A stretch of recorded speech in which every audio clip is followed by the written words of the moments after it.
Chapter 3. A Caucus Race and a Long Tail. They were indeed a queer-looking party that assembled on the bank. The birds with draggled feathers, the animals with their fur clinging close to them, and all dripping wet, cross, and uncomfortable. The first question, of course, was how to get dry again. They had a consultation about this, and after a few minutes it seemed quite natural to Alice to find herself talking familiarly with them, as if she had known them all her life. Indeed, she had quite a long argument with the lorry, who at last turned sulkily and would only say, "I am older than you, and must know better." And this Alice would not allow without knowing how old it was, and, as the lorry positively refused to tell its age, there was no more to be said. At last the mouse, who seemed to be a person of authority among them, called out, "Sit down, all of you, and listen to me. I'll soon make you dry enough." They all sat down at once, in a large ring, with the mouse in the middle. Alice kept her eyes fixed anxiously on it, for she felt sure she would catch a bad cold if she did not get dry very soon.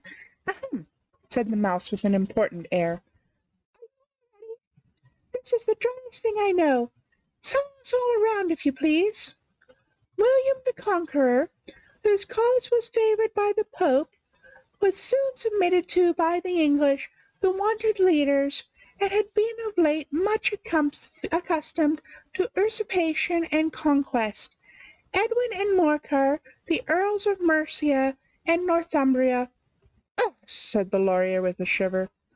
"I beg your pardon," said the mouse, frowning, but very politely. "Did you speak?" "Not I," said the lorry hastily. "I thought you did," said the mouse. "I proceed.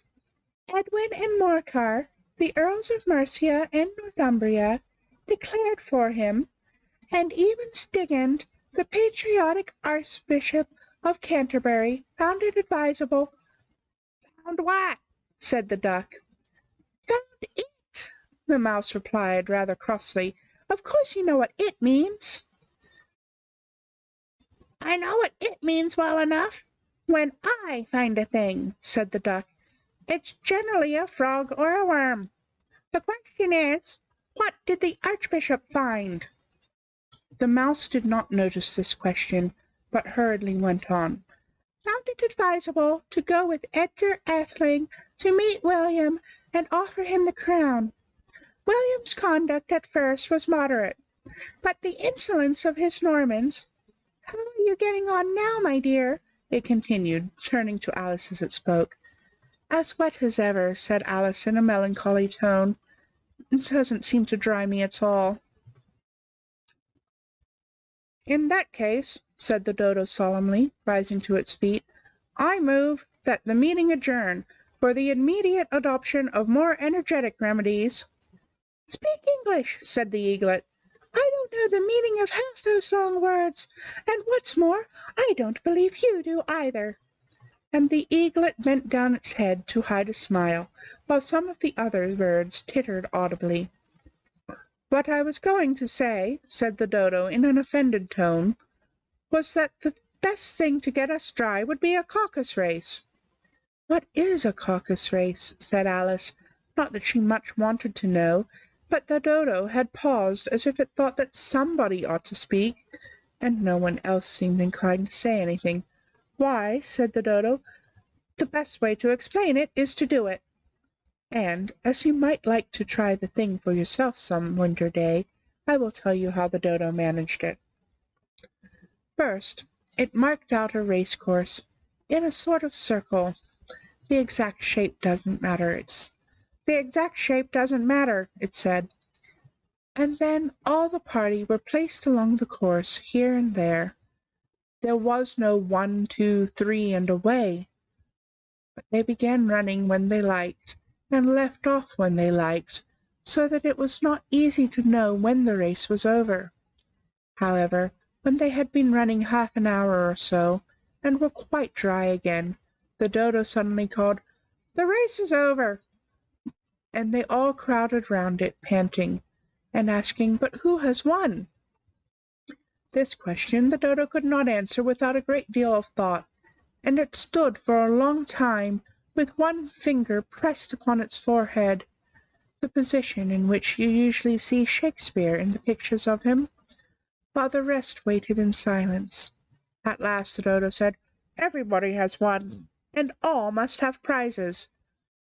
"But who is to give the prizes?" quite a chorus of voices asked. "Why, she, of course," said the Dodo, pointing to Alice with one finger, and the whole party at once crowded around her, calling out in a confused way, "Prizes! Prizes!" Alice had no idea what to do, and in despair she put her hand in her pocket and pulled out a box of comfits. Luckily the salt water had not gone into it, and handed them round as prizes. There was exactly one apiece all round. "But she must have a prize herself, you know," said the Mouse. "Of course," replied the Dodo very gravely. "What else have you got in your pocket?" it went on, turning to Alice. "Only a thimble," said Alice sadly. "Hand it over here," said the Dodo. Then they all crowded round her once more, while the Dodo solemnly presented the thimble, saying, "We beg your acceptance of this elegant thimble." And, when it had finished this short speech, they all cheered. But Alice thought the whole thing very absurd. But they all looked so grave that she did not dare to laugh, and as she could not think of anything to say, she simply bowed and took the thimble, looking as solemn as she could. The next thing was to eat the comfits. This caused some noise and confusion, as the large birds complained that they could not taste theirs, and the small ones choked and had to be patted on the back. However, it was over at last, and they sat down again in a ring, and begged the Mouse to tell them something more. "You promised to tell me your history, you know," said Alice, "and why it is you hate C and D," she added in a whisper, half afraid that it would be offended again. "Mine is a long and sad tale," said the Mouse, turning to Alice and sighing. "It is a long tale, certainly," said Alice, looking down with wonder at the Mouse's tail. "But why do you call it sad?" And she kept on puzzling about it while the Mouse was speaking, so that her idea of the tale was something like this. "Fury said to a mouse that he met in the house, 'Let us both go to law. I will prosecute you. Come, I'll take no denial. We must have the trial, for really this morning I've nothing to do.' Said the Mouse to the Cur, 'Such a trial, dear sir, with no jury or judge, would be wasting our breath.' 'I'll be the judge, I'll be the jury,' said cunning old Fury. 'I'll try the whole cause, and condemn you to death.' 'You are not attending,' said the Mouse to Alice severely. 'What are you thinking of?' 'I beg your pardon,' said Alice very humbly. 'You had got to the fifth bend, I think.' 'I had not,' cried the Mouse angrily. 'A knot,' said Alice, always ready to make herself useful, and looking anxiously about her. 'Oh, do let me help undo it.' 'I shall do nothing of the sort,' said the Mouse, getting up and walking away. 'You insult me by talking such nonsense.' 'I didn't mean it,' pleaded poor Alice. 'But you're so easily offended, you know.' The Mouse only growled in reply.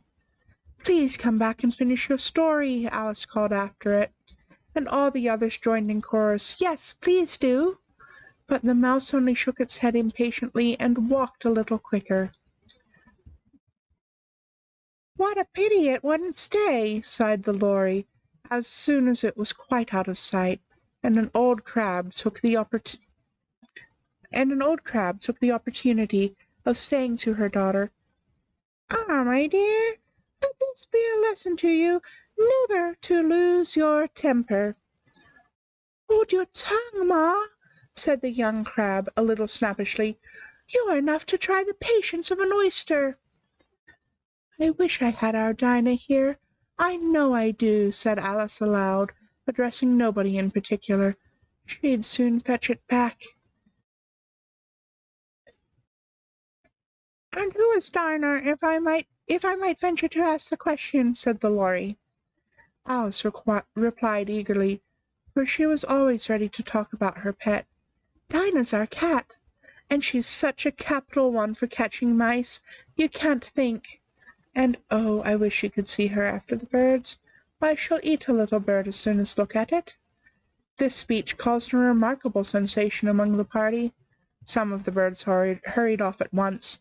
One old magpie began wrapping itself up very carefully, remarking, I must be getting home. The night air doesn't suit my throat. And a canary called out in a trembling voice to its children, Come away, my dears. It's high time you were all in bed. On various pretexts they all moved off, and Alice was soon left alone. I wish I hadn't mentioned Dinah, she said to herself in a melancholy tone. Nobody seems to like her down here, and I'm sure she's the best cat in the world. Oh, my dear Dinah, I wonder if I shall ever see you any more. And here poor Alice began to cry again, for she felt very lonely and low-spirited. In a little while, however, she again heard a little pattering of footsteps in the distance, and she looked up eagerly, half hoping that the mouse had changed his mind and was coming back to finish his story.